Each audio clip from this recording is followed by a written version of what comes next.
congratulations on the book. I read it and I loved it. Oh, good. I'm glad. Yeah, I've had great feedback on it. You know, very good press reviews. Yes. And everybody that comes into my site or the Facebook or whatever are just raving about it. So I'm really, really pleased. Well, can I ask what gave you the germ of an idea to actually do your autobiography? Over the years, when I did interviews or just talk to other people, and I'd sort of tell them little stories, anecdotes, that sort of thing. So many people would say, "God, you should put all this in a book. This would be a great book." And I thought, even during the 80s, I started to think, probably one day I'll get round to that, But it went on, and I got busy, and lots of things happened, and I didn't really get round to writing it then. But it got to the point where I thought, I've got to do this, But I'm glad that I did wait, because I think the time was right for it. If I'd written it too early, a lot of the stuff that's in it wouldn't be in it, unless I did a second one. But I think the time was right for me to do it when I did it. Well, it is a stellar career. I mean, I didn't even... We'd met before and we'd spoken about some of the bands you'd played with, like Richie Blackmore and Ozzy Osbourne and Gary Moore, etc. But some of the other people, like I didn't know that you'd been played with Steve Vai and Yngwie Malmsteen. And, oh, okay. I had no idea about. Yeah, well, I included everyone Yes. that I've ever worked with. Even just little sessions and major things. It's all in there. Yeah. So. It is my life from a musical standpoint, but there's a lot of personal things in there as well, from my influences growing up, my background, high school, all that stuff. So. I suppose in a way it could almost be a blueprint for someone wanting to be a top flight musician. Well, I've had people say things like this could be a reference book. People look things up in it because there's lots of information in there, and I think probably too much to take in just one reading. Yeah. It's the sort of thing that I'll even talk to people that have read it, and I'll say, "Don't you remember reading about that in the book? It's in there." Yeah. Oh yeah, probably. But which we did. Yeah. So I had several people have come into the site and said, "Oh, I didn't want it to end. I love this book." And when I got to the end, I started again. So. And I'm sure you can take more in that way, on a second reading. What I was intrigued about was, the couple of times you'd come to the end of a band, your tenure with a band, and you'd more or less say, I didn't think I'd ever play at that level again, and then something else had come along. Well, there was one particular time that sort of comes to mind with that, and that was when I came out of Rainbow. Yeah. Which was, 78 going into 79. And the music industry at that time was really sort of dominated by, well, there was the punk thing, the disco dance music, and the new wave sort of stuff. And, to a lot of people, and it was sort of being promoted in the industry, that heavy rock was sort of dinosaur stuff. And I did start to think, God, will I ever work again? But then, out of that came the meeting with Ozzy Osbourne. He'd been, kicked out of Sabbath, and I met Randy Rhoads, and we got the Blizzard of Oz together, which became a sort of, ultimate pinnacle in all our careers, really. The two albums that we did, Blizzard of Oz and Diary of a Madman, have become iconic and legendary, and that in itself is an amazing feeling, to have your music appreciated to that point. There was so much in there that I was a little surprised about. One thing was the chanting.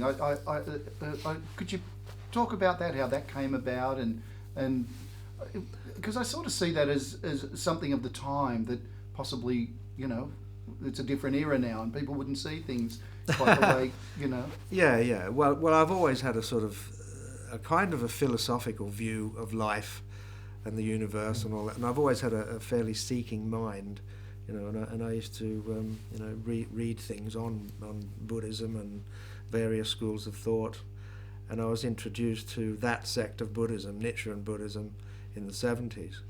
And it proved to be very down to earth, very logical, and the chant is really sort of a positive affirmation kind of thing, but it has it had a good effect, and I've carried on since, and the philosophy made sense and it was logical, so that was for me a good introduction into something that served a good and meaningful purpose, and I've mentioned it to other people that have got involved in it as well, because with that particular philosophy, there's no threat of hell when you die, and there's no promise of heaven, if you do what we say, sort of thing. But it's been a good thing. Great. Another thing that I got out of the book that I enjoyed was a lot of the what ifs. Like I remember reading where you said that Peter Grant wanted to manage Gary Moore, yeah. and for some reason it fell flat. It didn't. What would have happened, do you think, had? Well, my dad had an answer for that one. If anybody said, if this had happened or if that had happened, he'd say, yeah, and if my auntie had balls, she'd be my uncle. So I don't know. I mean, there are some ifs in there. If this had happened, if that had happened. I don't know, because Peter Grant had obviously done wonderful things with Led Zeppelin and broke new ground on sort of management levels and all that. And that was during the 80s when I introduced Gary to Peter Grant, and Peter was really keen on managing Gary. I can't see anything other than a good management situation coming out of it. But Gary stayed with his manager at the time, and Gary did well anyway. So I don't know. Now, we were talking earlier about your experience with George Harrison. Not too many people get to play with a Beatle, huh? No, I know. That was amazing for me, because I'd always, since the age of about 13, been a major Beatles fan. So to be on the same track as a Beatle was to me a sort of a level of achievement that was really, really satisfying. So it was just a track on the Gary Moore album. So and Gary and George were very good mates. They used to go to each other's houses, or they lived close by in Henley, close to each other. And for me that was great, because George wrote a song for Gary's album, and he played rhythm guitar and slide guitar and sang on it, and I played on that track, and for me that was really satisfying. It was great to meet George as well, to shake his hand, and he was a very sort of humble bloke, and he came to our show at the Hammersmith Odeon when I played there with Gary. I think he turned up there with John Lord from Deep Purple, and because they all lived in the same area. John Lord and I think Ian Pace as well from Deep Purple, and came to our show at the Hammersmith Odeon, came backstage afterwards and that, and he was sort of talking about being in some band when he was younger, and hey, and which you're band George, was that? and that this is the Beatles you're talking about. It was sick. Yeah. What are your favourite recollections, casting your mind over your mind's eye over your career? Oh God, I don't know. There's too much of it. It is. I started playing in a high school band in 1964 when I was 14, and I've been very, very fortunate to be able to play with so many great people. And there's been some wonderful moments. But to say, this was the favourite or that's the favourite, I don't know. It's all been good. It's all been enjoyable. And if I could live it all again, I probably wouldn't change anything. Well, there's certain things I might, as far as business things, contractual things and things, but musically and the people I work with, it's all been great. Well, I thoroughly enjoyed reading your report to us on the music scene in Sydney in the 60s when you were here started with things. It was quite different to what I thought it would have been at that time. Right. But and then for you to be going from here to London, that must have been like going, to the other side of the world. Oh well, it was. It was almost like going to another planet in those days. Yeah. Because I'd been in the band Carver's Jute, and they went to London before I did. I was out of the band for a while. And they phoned up and said, can you rejoin the band? It doesn't sound the same without you, yada, yada, yada. So I sold my car and my amp and got my ticket and had my vaccinations and was ready to go. And then they phoned up and said, doesn't matter, we found someone. But, everybody around me, my family and friends and that said, just go anyway, just go do it. And so I got on the plane, and as it was going down the runway, I thought, God, what have I done? You know, because it was kind of scary going to London by yourself to now nothing. You know, originally I was going to go and rejoin them and be in a band when I got there, but you know, I was just sort of virtually going to nothing. Mm-hmm. But fortunately, I knew Clive Coulson, he'd been in a band that I was in here. He was the singer of a band, and he was actually born in London and grew up in New Zealand, and then he went to work with the Pretty Things after they'd toured New Zealand, and he was working with them in London, and he spent a lot of time in London, and he ended up working for Led Zeppelin. So when I got there, he was still working for Led Zeppelin, and that was a huge sort of introduction into the scene for me, to know Clive, because he was very well connected, you know, working for Zeppelin. And it's, so he even did some backing vocals on some of the tracks? He did, yeah. He was on, he did the backing vocals on Whole Lot of Love, on their second album, which was you know, he didn't get a credit, but what a nice thing to be able to say, well, yeah, that's me on that.